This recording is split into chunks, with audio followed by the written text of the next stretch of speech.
All right, is the Tide in trouble? Mark Rogers TV looking at Texas A&M taking on Bama. Of course, the Aggies have had their issues as well in recent weeks. Will Bama turn it around and play like the national championship contender we all expect them to be? We bring in Brittnee Taylor Newman of Last Word on Sports and also Football.com to break this one down for us. Hey, Brittnee, how are you?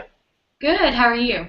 Doing just fine. So this Alabama team, they name Blake Sims the starting quarterback out of the gate. He wins the competition with Jay Coker.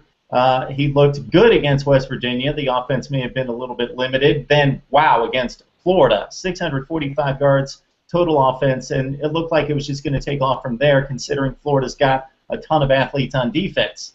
And now over the last few weeks, they've hit all sorts of issues against Ole Miss and also at Arkansas. So your thoughts about the Bama offense? Yeah, they've been underproducing, not the elite team that we've seen of Bama in the past. And who would have thought that we'd be at this point too, where you've got A&M and Bama battling for relevancy in the SEC West, while all eyes are on Ole Miss and Mississippi State. I, for one, did not predict that coming into this season at all. But Bama last week, you did see some of those struggles against Arkansas that we didn't really see in that game against Florida. Bama had 66 rushing yards for the entire game. And I think we saw some of Nick Saban's frustrations with that. We've all seen the clip airing over and over from the press conferences this week where he's just fed up with hearing about it.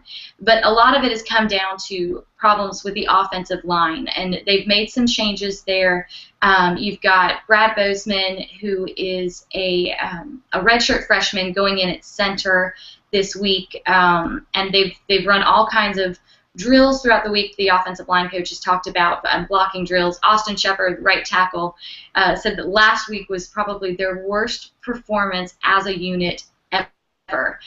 So they worked really, really hard this week. They're hoping to kind of fill in some of those holes and tighten up as a unit and hopefully prevent last week's performance from repeating. Yeah, and this is definitely not the same Alabama offensive line that we saw in the Nick Saban heyday from like 2009 through 2012 in terms of a dominating run game. And they made it through most of last season in championship form despite those issues, but against Virginia Tech in the opener, and then it culminated against Oklahoma in the Sugar Bowl last year where the offensive line wasn't merely Alabama standards, and it's just continued this year. So we'll see if they can clean that up. A&M on defense has been a mess, and they've had a guy named Johnny Manziel who's been able to cover up for a lot of that in the last couple of years.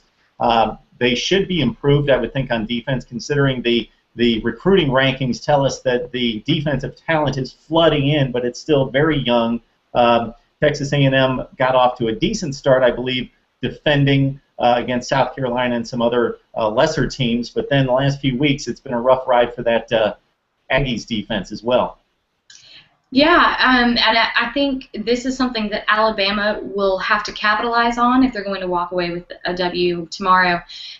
We've seen that the defense has kind of had a hard time defending deep passes against both Mississippi State and Arkansas this season. We saw examples of that. They're currently giving up the most yards per play of any defense in the SEC.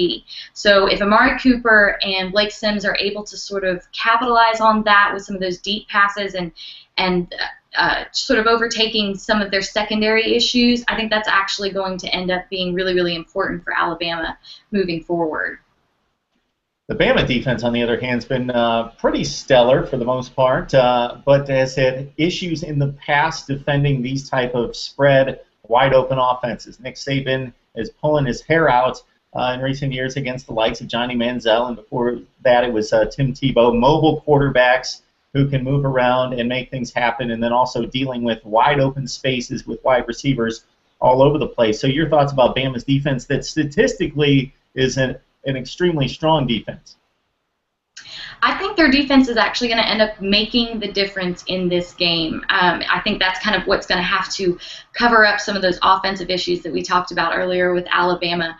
That was the game changer last week when they were able to hold on to the win against Arkansas. Second half, Alabama defense held Arkansas to 5 rushing yards the entire second half.